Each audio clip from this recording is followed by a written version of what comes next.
Hello guys, how are you all? Hope everyone is doing good and welcome back again to my channel नौकरी समाचार। Central employees DA केंद्र सरकार के कर्मचारियों के लिए पूरी खबर। सरकार के फैसले से लगा झटका। क्या है पूरी खबर, आपको इस पर पूरी डिटेल में चर्चा करने वाले हैं। केंद्रीय कर्मचारियों की ओर से जोर का झटका लगा है। उनकी महंगाई भत्ते डीए हाइक में बड़ी इजाफे की उम्मीद पर पानी फिर गया है। हालांकि अभी भी महंगाई भत्ता डियरनेस अलाउंस बढ़ेगा, लेकिन अब उतना नहीं जितना सोचा था। ऐसे में केंद्रीय कर्मचारियों की उम्मीदों को झटका लगा। एआईसीपीआई इंडेक्स के नंबर आ चुके हैं। इन नंबरों में इस बार कोई उछाल नहीं आया। इसकी वजह से जिस महंगाई भत्ते में 4% का उछाल आने की उम्मीद थी वो अब नहीं रही। मतलब साफ है कि अब कम बढ़ोतरी होगी। तो कितना बढ़ेगा महंगाई भत्ता, इस पर हम डिटेल पे बात कर रहे हैं। अब कितनी होगी डीए हाइक। महंगाई भत्ते में बढ़ोतरी डीए हाइक के आसार पहले 4% थे, लेकिन ये स्थिति तब थी जब नवंबर में भी एआईसीपीआई इंडेक्स का आंकड़ा बढ़ता।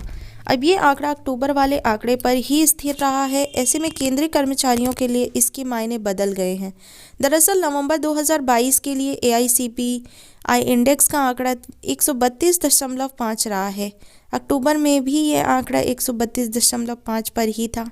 एक्सपर्ट बताते हैं कि अब दिसंबर का नंबर आना है, लेकिन उम्मीद कम लग रही है कि आंकड़ा 133.5 तक पहुंच पाएगा। ऐसी स्थिति में 4% महंगाई भत्ता बढ़ना डीए हाइक मुमकिन नहीं है। इस स्थिति में केंद्रीय कर्मचारियों के लिए 3% का डीए हाइक होगा। ये एक न्यूज़ थी जो मैं आप लोगों के साथ शेयर करना चाहती थी, जो कि डीए हाइक से रिलेटेड थी। और इस पर फर्दर बात कर लेते हैं। कब होगा डीए का ऐलान। महंगाई भत्ते के लिए ऐलान मार्च में होना है। बिज़नेस आपको पहले ही बता चुका है कि ये ऐलान 1 मार्च 2023 को हो सकता है। सूत्रों की माने तो 8 मार्च की होली है। इससे पहले 1 तारीख को कैबिनेट की बैठक होनी है। इस दिन इस पर निर्णय लिया जा सकता है। महंगाई भत्ते डीए हाइक का ऐलान भले ही मार्च में होगा, लेकिन इसे जनवरी 2023 से ही लागू माना जाएगा। इस अवधि का पैसा मार्च की सैलरी के साथ क्रेडिट होगा।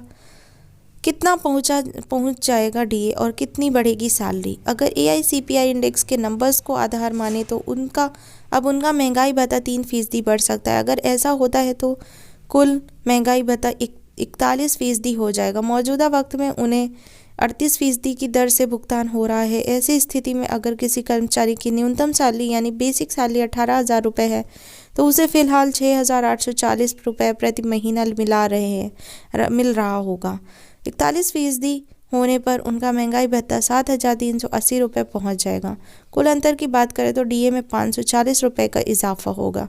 कहाँ कितनी बड़ी महंगाई। फूड एंड बेवरेज का आंकड़े में मामूली गिरावट आई है। अक्टूबर में आंकड़ा 133.9 अंक पर था, जो नवंबर में गिरकर 133.3 अंक पर गया। दूसरा है पान सुपारी तंबाकू उत्पादकों की महंगाई में हल्की तेजी है। अक्टूबर में ये 148.5 पॉइंट पर रहा। नवंबर में आंकड़ा 148.7 पर रहा है। क्लोथिंग और फिटवेयर के मामले में भी हल्का उछाल देखने को मिला है। अक्टूबर में आंकड़ा 131.9 पर था, जो अब बढ़कर 132.3 अंक की तेजी हो गई। हाउसिंग के मामले में कोई बदलाव नहीं हुआ। अक्टूबर में आंकड़ा 121 पर था, जो नवंबर में इतना ही रहा।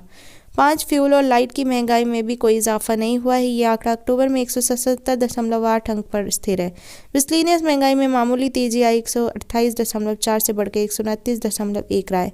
Thank you so much guys.